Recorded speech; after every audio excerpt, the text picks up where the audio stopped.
Assalamu alaikum. My name is Dilshad Ahmed Khan, lecturer in chemistry from Pakistan Shiponas Government College, Karachi.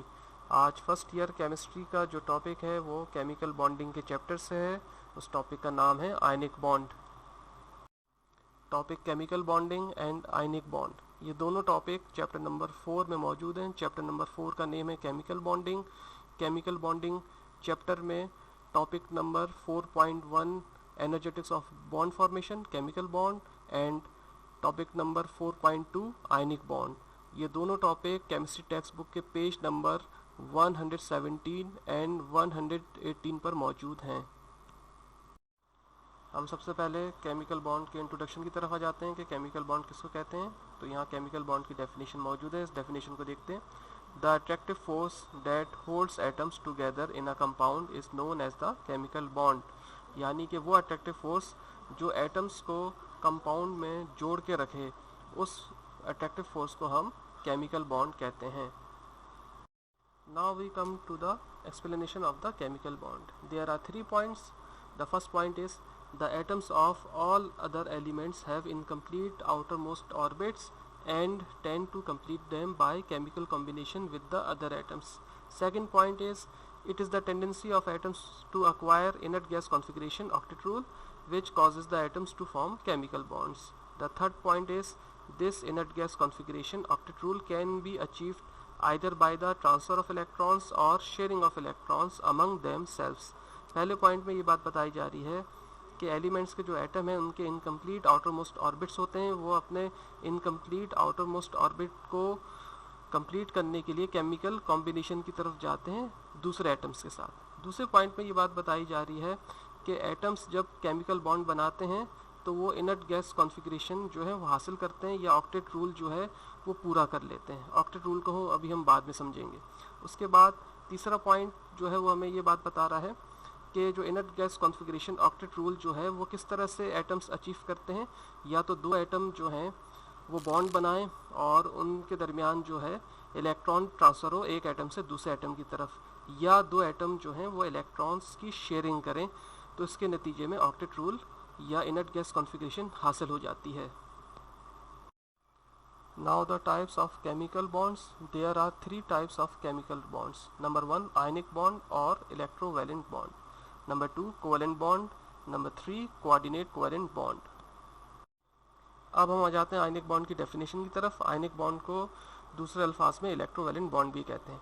Ionic bond का concept जो है वो W causal ने दिया था। हमारे पास ये आयनिक बॉन्ड की 2 डेफिनेशन है, दोनों डेफिनेशन को देखते हैं। पहली डेफिनेशन क्या है वो देखते हैं। Ionic bond is formed by the complete transference of electrons from one atom to another atom so that the both atoms acquire inert gas configuration. Second definition है ionic bond is defined as the electrostatic attraction between positive and negative ions. पहली definition में ये बात बताई जा रही है कि आयनिक बॉन्ड उस वक्त बनता है जब ट्रांसफ़र ऑफ इलेक्ट्रॉन होता है एक एटम से दूसरे एटम की तरफ, के यहाँ तक के दोनों एटम जो हैं वो इनर्ट गैस कॉन्फ़िगरेशन हासिल कर लेते हैं। दूसरी डेफिनेशन में ये बात बताई जा रही है कि पॉजिटिव और नेगेटिव आयन के दरमियान इलेक्ट्रोस्टैटिक अट्रैक्शन जो हो तो उसको हम आयनिक बॉन्ड कहते हैं। Now we come to the explanation for the ionic bond. There are 2 points. First point is the atom that loses electrons becomes positively charge ion and the atom that gains electrons becomes negatively charge ion. Second point is the positive and negative ions are held together by electrostatic force of attraction. पहला point हमें क्या बता रहा है, वो ये बता रहा है कि एटम जब अपना इलेक्ट्रॉन लॉस करता है तो वो पॉजिटिव आयन बन जाता है, और जब एक एटम इलेक्ट्रॉन गेन करता है तो वो नेगेटिव आयन बन जाता है। अब पॉजिटिव और नेगेटिव आयन अगर इलेक्ट्रोस्टैटिक फोर्स ऑफ अट्रैक्शन से जुड़ जाए तो उसको हम आयनिक बॉन्ड कहते हैं। Now the conditions for ionic bond formation. There are 4 conditions for ionic bond formation. First one is ionic bond is generally formed between metals and non-metals. Second, ionic bond is formed between metals of group 1A, 2A and the non-metals of group 6A and 7A. Third, ionic bond is formed by the elements of low electronegativity and the elements of high electronegativity. Fourth, ionic bond is formed by the elements of low ionization potential metals and the elements of high electronegativity non metals. पहली condition में ये बात बताई जा रही है कि ionic bond जो है मेटल्स एंड नॉन मेटल के दरमियान बनता है। सेकंड कंडीशन में ये बात बताई जा रही है कि ionic bond metal of group 1A 2A and the non metals of group 6A 7A के दरमियान बनता है। थर्ड कंडीशन में ये बात बताई जा रही है कि ionic bond elements of low electronegativity and the elements of high electronegativity के दरमियान बनता है। फोर्थ कंडीशन में ये बात बताई जा रही है कि ionic bond elements of low ionization potential and the elements of high electronegativity के दरमियान बनता है। ये चारों कंडीशन है आयनिक बॉन्ड बनने की, और इन चारों कंडीशन को हम आयनिक बॉन्ड की डेफिनेशन के तौर पर भी यूज कर सकते हैं। अब हम आ जाते हैं एग्जाम्पल ऑफ आयनिक बॉन्ड की तरफ। तो यहाँ जो आयनिक बॉन्ड की एग्जाम्पल है वो है सोडियम क्लोराइड NaCl। तो ये सोडियम क्लोराइड कैसे बनता है इसको हम ज़रा देख लेते हैं। इसके पहले पॉइंट को देखते हैं। पहले पॉइंट में ये बात लिखी है, sodium has 1 valence electron in order to complete its octet sodium loses its valence electron. The loss of the valence electron required 495 kilo joules per mole energy. इस पॉइंट में ये बात बताई जा रही है कि सोडियम के वैलेंस जो इलेक्ट्रॉन है वो 1 है, और उसको अपना ऑक्टेट कंप्लीट करने के लिए इलेक्ट्रॉन जो है वो सोडियम लॉस करता है। लॉस कैसे करता है कि 495 kilo joules per mole energy जो है सोडियम एटम को दी जाती है, जिसके नतीजे में सोडियम एटम जो है वो अपने इलेक्ट्रॉन को लॉस आउट करता है। तो ये इसकी इक्वेशन है, ये सोडियम एटम है, इसको plus 495 kilo joules per mole energy जो है वो दी गई। ये sodium atom sodium positive ion में कन्वर्ट हो गया, और एक इलेक्ट्रॉन जो है वो लॉस आउट हो गया सोडियम एटम में से। अच्छा, उसके बाद सेकंड पॉइंट को देखते हैं। Chlorine atom has 7 electrons in its valence shell. It require only 1 electron to complete its octet. So chlorine gains this electron of sodium and releases minus 348 kilojoules per mole energy. इस point में ये बात बताई जा रही है कि chlorine atom के पास 7 इलेक्ट्रॉन होते हैं वैलेंस शेल में, और उसको अपना ऑक्टेट मुकम्मल करने के लिए 1 इलेक्ट्रॉन की ज़रूरत होती है। तो वो 1 इलेक्ट्रॉन क्लोरीन कहाँ से हासिल करता है? सोडियम के इलेक्ट्रॉन से हासिल करता है। जो सोडियम ने अपने इलेक्ट्रॉन को जो लॉस किया होता है, उस इलेक्ट्रॉन को क्लोरीन एटम गेन करके अपने ऑक्टेट को कंप्लीट करता है। जब क्लोरीन एटम उस 1 इलेक्ट्रॉन को गेन करता है तो उसके नतीजे में minus 348 kilo joules per mole energy जो है वो रिलीज आउट होती है। तो ये इसकी इक्वेशन है। क्लोरीन एटम 1 इलेक्ट्रॉन जो सोडियम का था वो गेन किया क्लोरीन एटम ने, और ये क्लोराइड आयन में कन्वर्ट हो गया, और एनर्जी जो रिलीज हुई है वो हुई है माइनस 348 किलो जूल्स पर मोल। उसके बाद तीसरे पॉइंट को देखते हैं। Here the energy difference is 147 kilo joule per mole. 495 minus 348 equal to 147. This loss of energy is balanced when oppositely charged ions are associated to form a crystal lattice. इस point में ये बात बताई जा रही है कि जो एनर्जी डिफरेंस है, यानी कि 495 माइनस 348 को जो है वो अगर कैलकुलेट किया जाए वो इस तरह से कि 495 माइनस बाय 348, तो हमारे पास 147 जो है डिफरेंस आ रहा है एनर्जी का। ये जो डिफरेंस आ रहा है ये लॉस ऑफ एनर्जी किस में आ जाता है? ये कैसे बैलेंस होता है कि जब ये अपोजिटली चार्ज आइन यानी कि sodium positive ion and chloride negative ion जो है क्रिस्टल लैटिस बनाते हैं, तो ये एनर्जी जो है वो बैलेंस हो जाती है। तो इसको अभी हम मज़ीद देखते हैं।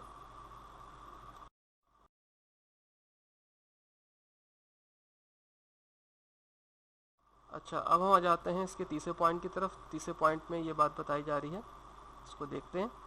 In third step positively charge sodium आइन and negatively charged chloride ion attract to each other and a crystal lattice is formed with a definite pattern. इस पॉइंट में ये बात बताई जा रही है कि सोडियम पॉजिटिव आइन और क्लोराइड नेगेटिव आइन एक दूसरे को अट्रैक्ट करते हैं और उसके नतीजे में क्रिस्टल लैटिस का स्ट्रक्चर बना लेते हैं जो कि एक डेफिनेट पैटर्न पे होता है।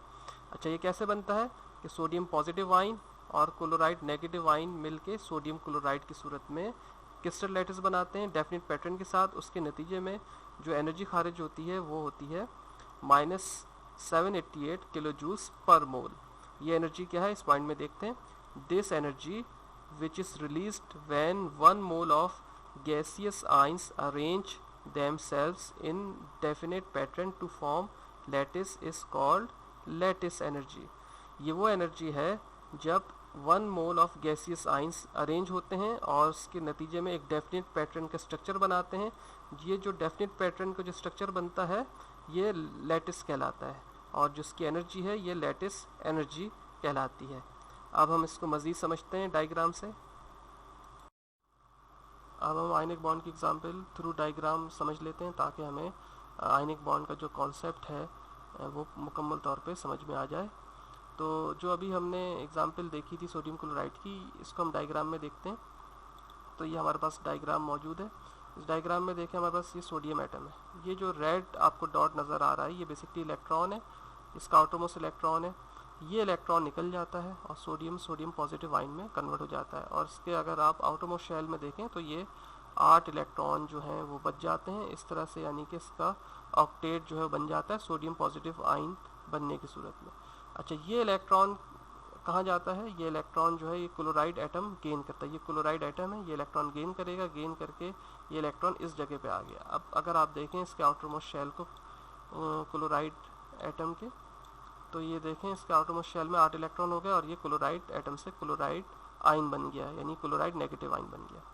अब सोडियम पॉजिटिव आयन और क्लोराइड नेगेटिव आयन मिलके बॉन्ड बना लेते हैं, ये आयनिक बॉन्ड कहलाता है, यानी कि इसमें सोडियम का इलेक्ट्रॉन ट्रांसफ़र हो गया क्लोरीन की तरफ, तो ये हमारे पास आयनिक बॉन्ड बन गया।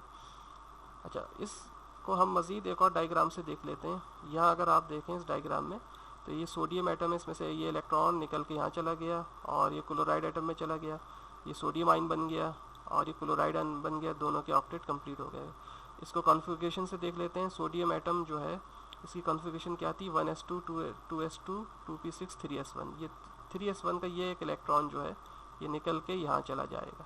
और ये क्लोराइड की कॉन्फ़िगरेशन को देख लेते हैं, 1s2 2s2 2p6 3s2 3p5। अब जो इलेक्ट्रॉन जो निकल के ये वाला जो इलेक्ट्रॉन यहाँ पे गया है उसके बाद ये रिएक्शन हो गया, सोडियम आयन क्लोराइड आयन जो है वो बन गया और उसके बाद जो हमारे पास कॉन्फ़िगरेशन बनती है सोडियम आयन की वो ये हो गई 1s2 2s2 2p6 और क्लोराइड आयन की होगी 1s2 2s2 2p6 3s2 3p6। तो ये हमारे पास जो है कॉन्फ़िगरेशन आ गई और ये आयनिक बॉन्ड बन गया। अब आयनिक बॉन्ड बना तो ये हमारे पास स्ट्रक्चर बन के आता है। ये स्ट्रक्चर काफ़ी स्टेबल स्ट्रक्चर होता है और स्टेबल स्ट्रक्चर होने की वजह से जो है इसकी एनर्जी -788 किलो जूल्स पर मोल होती है जब ये स्ट्रक्चर बनता है, जो अभी हमने इक्वेशन में देखा था।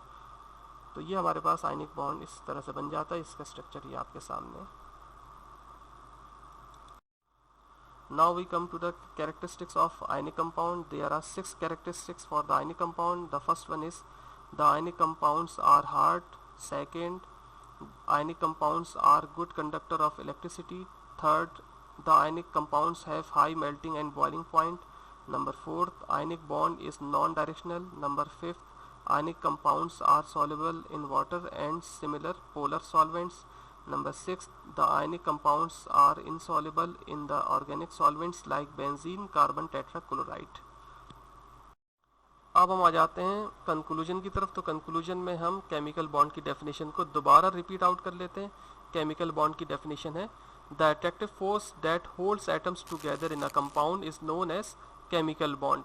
वो अट्रैक्टिव फोर्स जो एटम्स को कंपाउंड में होल्ड करके रखे उस अट्रैक्टिव फोर्स को हम केमिकल बॉन्ड कहते हैं।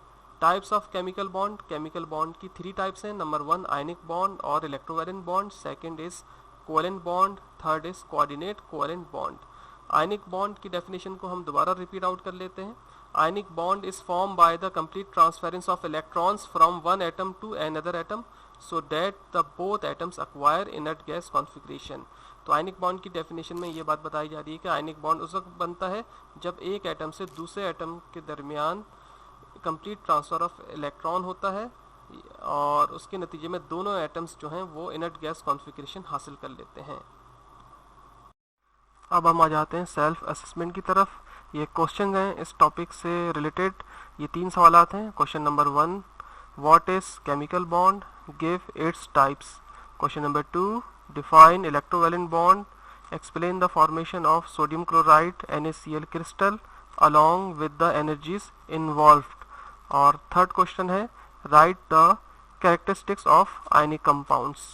अब करना यह है कि इन तीनों सवालात को आप अपनी नोटबुक में नोट करें और उसको सॉल्व करें। सॉल्व करने के बाद ये बात आती है कि कैसे पता लगेगा कि ये सवाल सही सॉल्व किए हैं, तो इसके लिए इस वीडियो को आप दोबारा देखें। अगर आपके सवालात के जवाब इस वीडियो लेक्चर से मैच कर जाते हैं तो इसका मतलब है कि आपने सवाल सही सॉल्व किए हैं और आपको ये टॉपिक समझ में आ गया है। ओके, थैंक यू, अल्लाह हाफिज़।